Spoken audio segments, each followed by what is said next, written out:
everybody, and welcome to our webinar. My name is James, and I'm the Head of Growth Marketing at Vendict.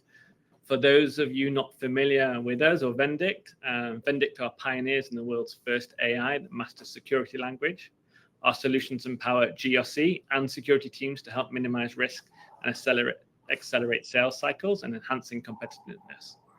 By merging deep security expertise with our advanced AI, we offer a solution that understands and interprets text contextually, reducing assessment times from weeks to hours. Recently, we also launched our TPRM solution to help build businesses intelligently and manage their vendor ecosystems with the support of the same AI automation that has been effective in our security questionnaire solution. So today, I am really honored to have Mads Nielsen with us. You may well have seen Mads' posts getting traction on LinkedIn, with his top posts on risk analysis and security shared by hundreds. Mads is a specialist in risk analysis at Group 1, dedicated to transforming cyber risk analysis from theoretical discussions into practical solutions that enhance the risk exposure and response of top-performing businesses. With expertise in cyber risk management and quantitative risk analysis, Mads specializes in explaining cyber risk exposure, tolerance, and security decisions at a practical level for security professionals looking to make real-world decisions. Mads, great to have you with us. How have you been? I'm good, thank you. I'm enjoying the Danish summer right now. We're so lucky; it's neither raining or windy, so it's a good time to be in Denmark currently. So right in the middle. So yeah, not hot, not too cold. Sounds good, Mads. So first of all, I'm really great to have you with us. I want to explain to our audience a little bit about how we came across each other, because I think it will help set the scene, and then I'll let you take everything away. We maybe met a couple of months ago. We came across one of your great posts on security and controls. Much like I presume a lot of the audience today, showing how 80% of your security comes from 20% of your controls. It was an interesting take for me, and the more I saw your research, the more interesting and fascinating it became. At the same time, I was researching the expectations of CISOs in the real world, which often seem unrealistic and felt like it caused added stress and pressure to the role. So we were researching Steve Katz, the first pioneer of the CISO role 30 years ago. And it's a role that obviously has evolved exponentially ever since, which is, we feel, is a natural response to the digital revolution that we've gone through in the last 30 years. Yet all CISOs and security teams are expected to maintain that same level of perfect security despite aggressive growth, increased vendors and external providers, all of which introduce enhanced risk. So for me, your approach stood out because you weren't just theorizing about what security teams should control first, but were focused on practical implementation, challenging the status quo intelligently and clearly.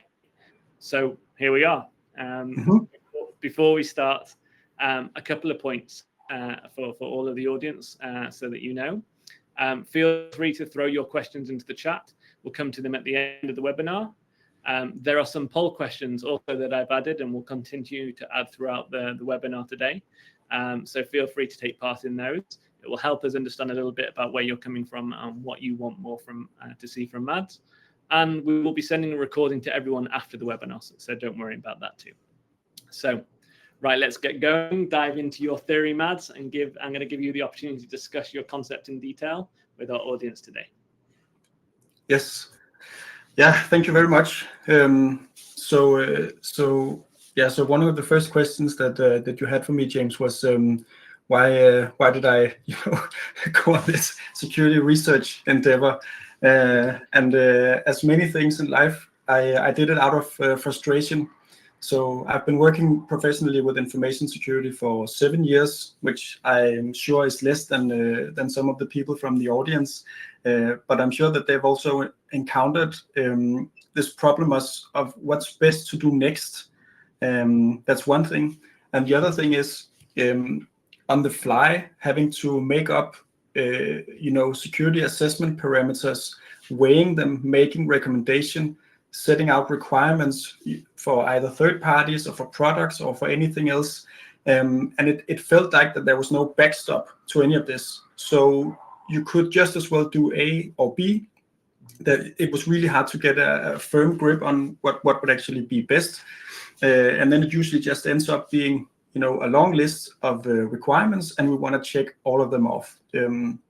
So that's where I came from. I wanted to see, was there anything actually tangible that could tell us what's actually better to do, or if we don't know anything, which direction should we at least go in to make sure that we don't do anything stupid. So so that was my motivation for doing this. Yeah, really interesting stuff. And that deep dive into security controls, where does that come from? Is that from your background, from your job role? How did that come about? Yeah.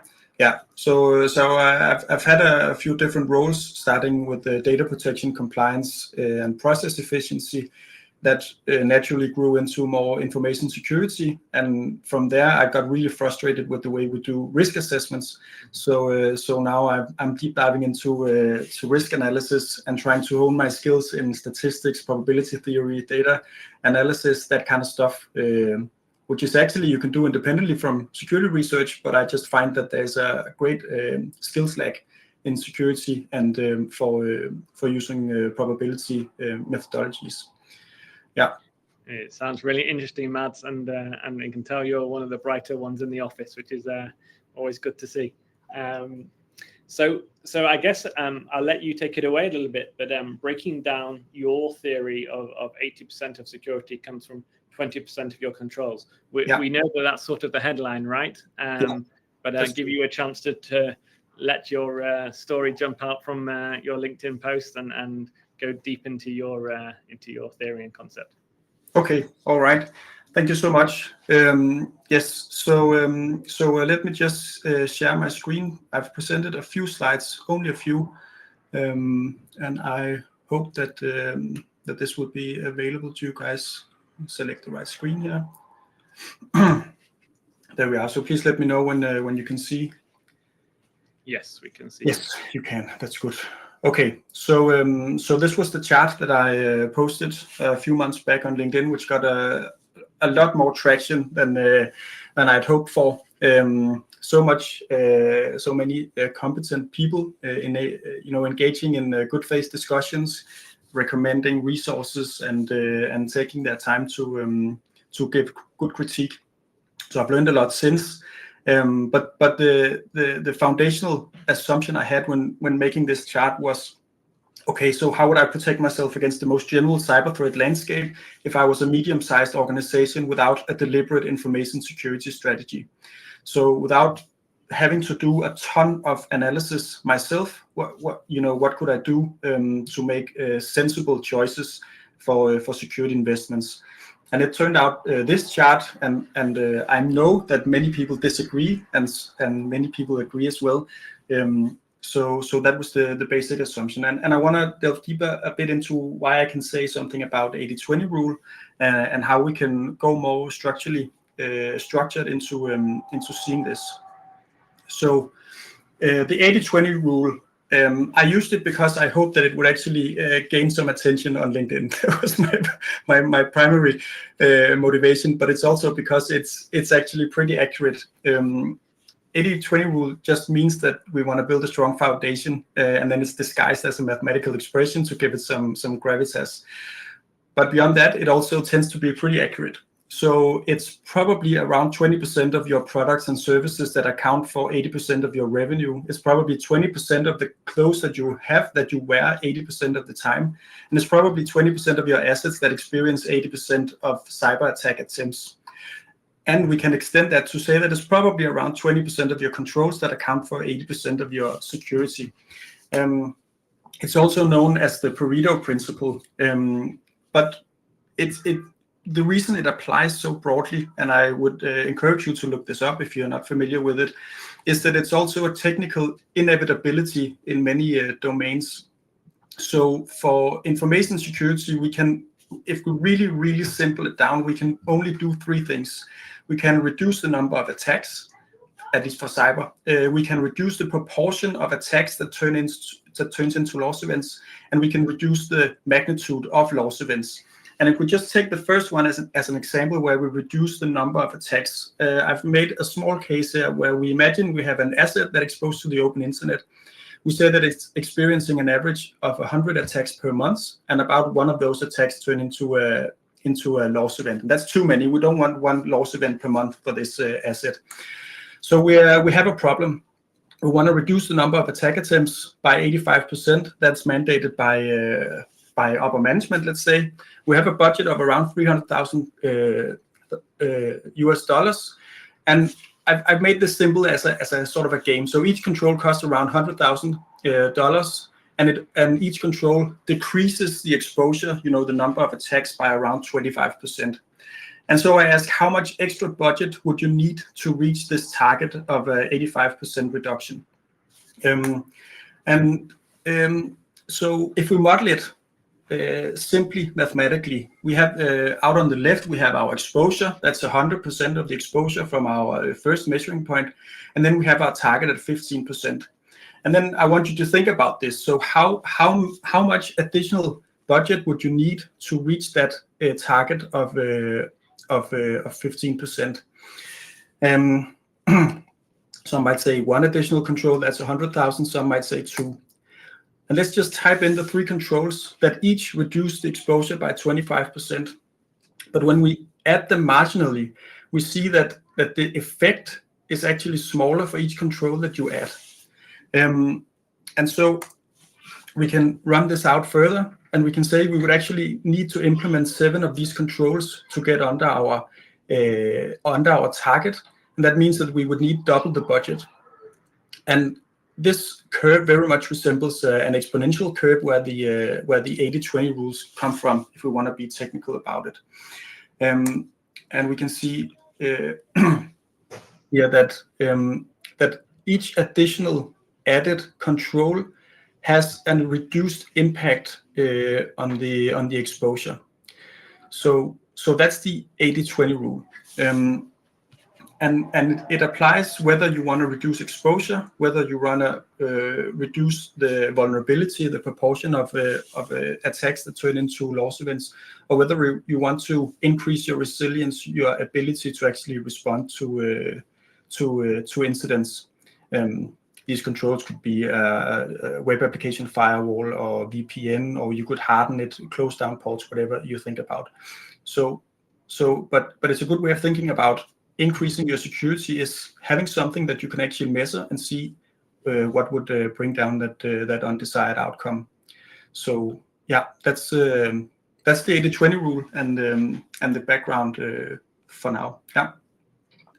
Really great, Mads, and explains it as really clearly. So if I got it, then I think our audience will be way ahead of me too. So you break down the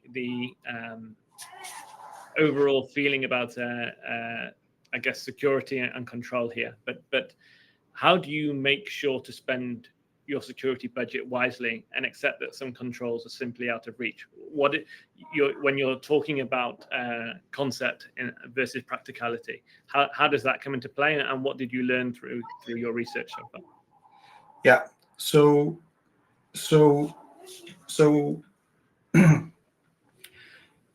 as we see with the curve, if you focus on getting 100% security, it will become exponentially expensive in the end. So you want to make sure that you have the basics right, that the bigger effects that you have by implementing the first controls. And I know that no one is doing security from a clean slate, but the principle applies down the stream too. So you want to make sure that you don't over-invest in something that only has a small marginal impact on your security exposure or your security vulnerability. And by this, you can see you in order to not spend your resources stupidly, you want to make sure that you know what kind of outcomes are we looking for. What kind of outcomes do we want to prevent? How many of them do we experience? One a week, one a month, maybe one every 100 years.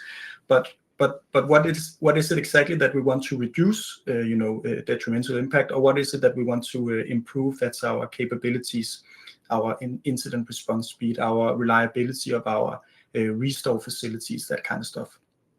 Yeah. So Yeah.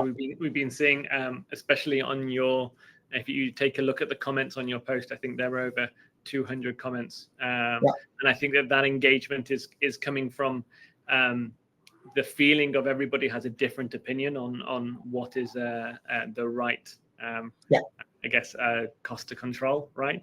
And how costly are they, and what is valuable for them. So I guess this is, first of all, I guess a question to you really: is this something that is set in stone? Is it subjective? Is it objective? That's a first specific question. Yeah. Are there any other controls that you see getting more credit than they deserve, and perhaps you can give like a real world example of that? Yeah. So most assessments, I would say, for controls that get too much attention, I would say, or too many resources, most assessments, and that includes risk assessments, privacy impact assessments, supplier security assessments, those I think are very overestimated, and that's usually because they are completely inconsequential. So the assessment is made, it's archived, and it usually doesn't change any decisions or issue any meaningful requirements. So those, I would say, are generally overrated from what I've seen. Then also plans, it could be a business continuity plan or your information security management systems. A business continuity plan has no value if it's not tested practically. So that would also be a plan without a test is not worth more than the piece of paper it's written on, and that would even be digital. So it's very little. Then one thing that was controversial was I don't think security awareness programs are the first thing you should do. I think they are also the material impact on your security posture is small to none. And it takes a lot of time. You ask each of your employees or a subset of your employees to spend 5 minutes a week, 2 hours a year, or maybe with higher frequency, more material. It's so expensive, and I don't think I haven't seen any proof that it actually changes behavior beyond from people who sell awareness solutions. A lot of the controls. Is the awareness solution? Is it the way it's implemented the problem? Is it the way that employees engage with it the problem, or is it, or in your opinion, is it just the process and the act that is not effective? Yeah, everything, of course, is according to its implementation. Usually, awareness programs, they're made completely divorced from a measurement of outcomes. So what we want to make sure is that we can show a supervisory authority or an auditor that all of our employees or in this function have attended the training or the awareness. So that's the actual purpose we're doing it for. We're not actually improving the security, or at least we're not measuring what kind of behavior from our employees do we want to see change, and what kind of security outcomes do we want to see improved. So usually it will just be, you'll go through the course or the material. You'll have maybe a few questions to make sure that that you didn't go through it too fast. But the actual improvement of your security posture is not improved, but of course now you have evidence to show auditors. Yeah. And you also asked for a real world example. This is not awareness specific, but it's in the theme of divorcing your security management from your actual operations. I've worked at a place where we had most of our critical infrastructure outsourced to an infrastructure and operations partner. And because this was critical under European legislation, we had to do a lot of supplier assurance with questionnaires, a lot of planned follow-up, a lot of evaluation, a lot of approvals and that kind of stuff. And all of that work was primarily the risk compliance function talking to our suppliers' risk compliance function. And it had very little material impact on the operations, but we had a lot of evidence to show our auditors. Meanwhile, our operations department, development and operations department, had weekly meetings, at least with this operations partner, where they discussed changes, they discussed incidents, they discussed cost, they discussed all types of actual material important things. So there was a constant adjustment of this going on, but it was done, below the radar of risk and compliance. It meant that there was actually really, really good risk management, but it was not done by the risk function, which I'm not opposed to. But we do a lot of things just to make paper trails. Yeah. So yeah, you can see obviously in the real world, I'm not a CISO or security team expert, but you can see how it's in a way safer to tick things off and to make sure all bases are covered, from a logical standpoint. But when you really delve down into the data, you can shed new light, which I find this really fascinating. I'm sure we could talk about this section for a while, Mads, but let's flip it over to what you found to be your top priority controls. Yes. Especially around what stood out for you in terms of controls, and why did you pick or to go through the three that you felt really stand out, and why? Yeah. So obviously they're the ones down in the right-hand lower quadrant, which most people agree with. I've seen on LinkedIn, but I've taken the liberty to do a bit of a meta response to this.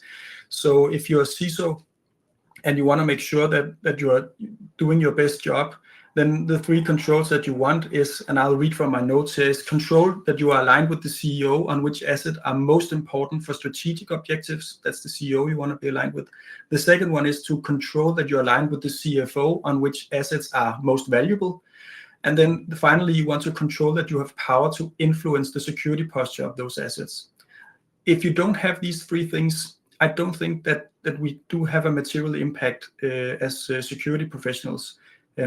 Then we end up doing a lot of work that will be in the, divorced from the operations and the actual security, instead of doing something that enables the business and make sure that our CEO and our CFO are actually interested in the work that we're doing. This alignment is difficult. It takes speaking the same languages, and I'm sure everyone here knows what I'm talking about when I'm saying that. But those would be the top three priorities as a CISO. I know it's not operational security, but I thought to add a little spice to the chart. Yeah.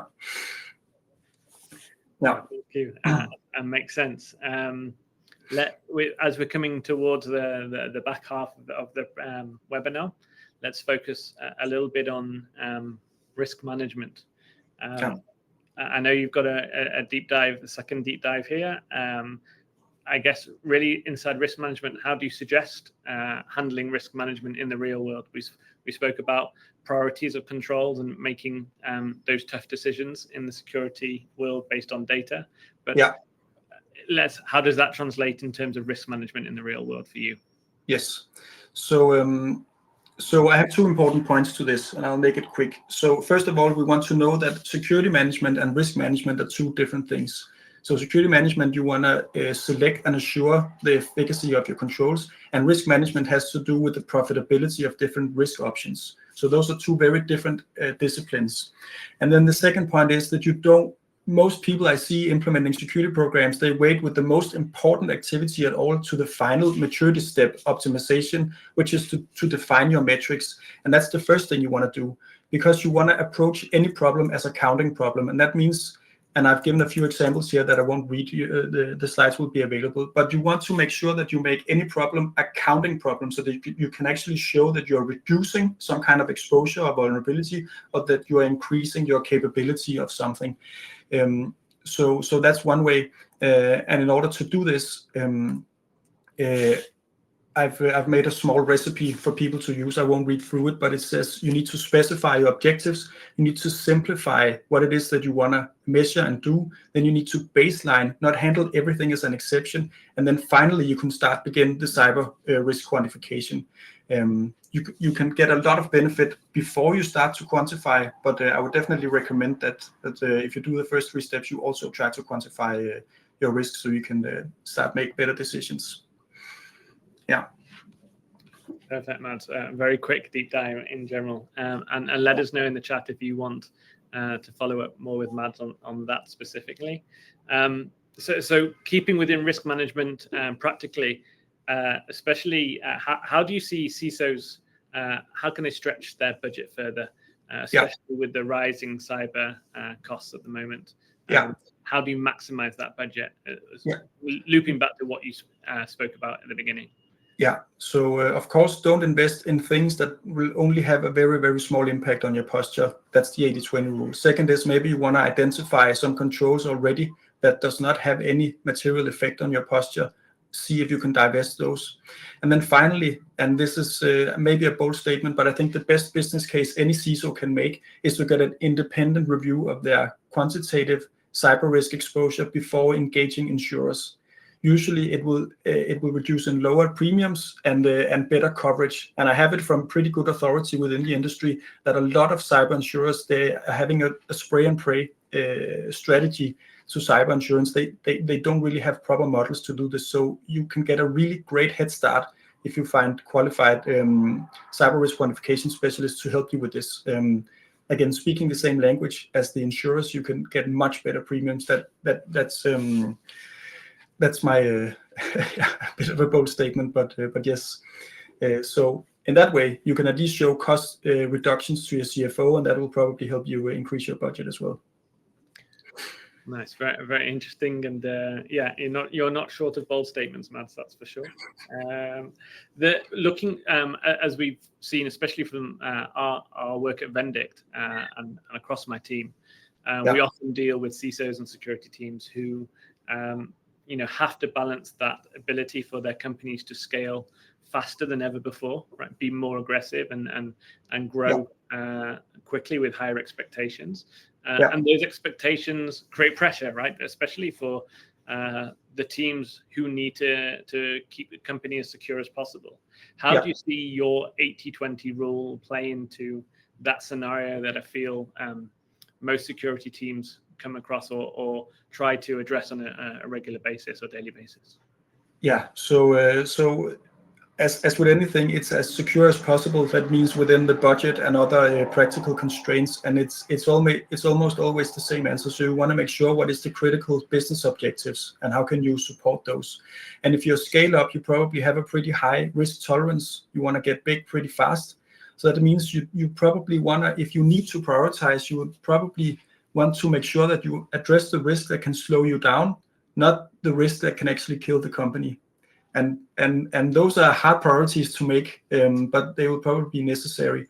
And of course, this doesn't apply generally, but make your own assessments. And the other thing is that cyber risk is not in the 80% risk of that scale up. There's market risk, there's capital risk, there's all these other types of risks that actually are way more impactful in general as business risk than compared to cyber. Still within cyber, you would probably want to focus on not slowing down the business, and then when it's more matured, found a steady size, you have a really big job of closing the big holes afterwards. Yeah. So almost look at those intermediary concerns that are, I guess, short term in terms of growth rather than the Hail Marys that might come along. Interesting. Okay. One last question we've got here before I turn to our audience. When we're talking on that perception of ideal versus reality, I guess CISOs and teams can be isolated. They struggle often alone and don't have many people to bounce off.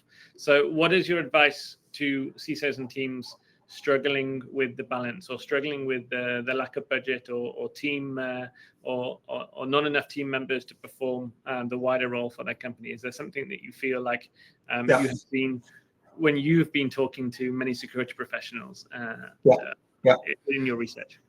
Yeah, so the first is just a very holistic acceptance of that you will never reach the ideal state of the security. That's the first thing. And then you want to focus on the business objectives, see where you can help there, and then also know the value of what you're not doing so that you can actually show someone, okay, so we don't have the budget or resources for doing this, and that means that our exposure is now increased by X or Y or whatever it is. Because that's the only way you can actually justify getting more resources is if you want. And it's also a way of you to getting peace of mind to seeing, okay, maybe I was overestimating a problem, maybe I was underestimating a problem, but as we've talked about, James, there's a huge problem with CISO burnout, and that's usually because we haven't really quantified how big a problem is. So everything seems very dangerous, fast-pacing, new threats all the time. Maybe it isn't like that if we actually look at the problems in another way. So that would be that's not too practical, and it's mostly with your approach to the problems, but that's how I see it. Yeah. No, very insightful, and it's interesting that wealth of experience you built up just through the research alone, and I'm sure everybody here will be looking forward to what comes from you moving forward. And I know you're how far into your research piece are you? Are you close to finishing it, or still? Yeah, I just returned from my holiday where it's stood completely still. So I would say it's not in the near future that I'll publish this. I'm doing this, as a side piece without beyond my actual employment. So it's not like full time every day. So it'll take some time, and hopefully people will follow along. As I'll not do a big reveal, but probably share nuggets along the way. Perfect. So I'm going to turn to our audience members. There's a fair few of you, so feel free to chime in at this stage if you have specific questions for Mads. We have Marav with the first question here. So as for concepts in risk management, what's your take on the importance of managing all risk silos under one concrete management that will have an overall vision of the entire risk landscape? So she's looking at risk management in general versus silos, or an overarching view there. Yeah. So there are ways to get an overarching view of your exposure, but they will come with so much uncertainty that they will almost certainly be useless, except maybe for getting insurance premiums. I think we need to get away from having a risk-centric approach to risk management. Risks are always embedded in our business processes, in specific operations and that kind of stuff. And we don't want to deal with risks as such. We want to deal with the probability of realizing our objectives, our business objectives. So what risk management should actually do is to say, okay, so how can we make sure that the probability of not reaching our goals are as small as possible? And that way you turn your thinking completely around, so you don't look at a risk, an item, and say you want to estimate that, and then we make a mitigation of that specific risk. It's not really practical, and it's divorced from the business. They're just running now, doing their operations, doing their delivery, their development, and so on. So you want to make sure that your critical business processes have objectives. They're already stated by SLAs or by growth targets, whatever. And you want to help them make sure that you remove all of the impediments, unreasonable impediments to their work. I hope that's an answer to that question. I hope so too. Marav, I hope that answered your question clearly. If there are any other questions in the next couple of minutes, do put them in the chat. It would be great to get your thoughts from Mads's talk. Before we wrap up, I want to share a couple of resources that might interest our audience, and I will drop them. I've just dropped them in the chat now. First of all, following Mads on LinkedIn, he said to watch this space, and that you can follow along about how his research is going. And I know he's not going to. He's quite reserved when it comes to tooting his own horn, but it's really interesting to see some of the posts he's coming out with. I'm learning a lot from him, and he's one of these unique people who really engage with his audience as well. So do give Mads a follow on LinkedIn. I've dropped the link in the chat. And Vendict as a company, our company, we've just produced a report on the impact and pressure and expectations on CISOs and their security teams. We interviewed 16 CISOs from across 15 countries to really understand the day-to-day impact on not only the head CISO, but the security teams, and what that means for businesses, whether you are the CEO or from the HR team. So it's a great one that we've seen being forwarded by CISOs to their CEOs to show the stress and the impact they're under. And I would advise you, if you haven't downloaded it, to take a look. It's free, and some good research went into that too. So Mads, the final thing is to thank you for joining us today and sharing your insights. It's been an absolute privilege and pleasure to meet you, and I've learned a lot from you already. And I hope our audience have too. So thank you very much. I'll let you get back to your day job, as you say, because you're doing this very much in your spare time. It's a pleasure to have met you, Mads.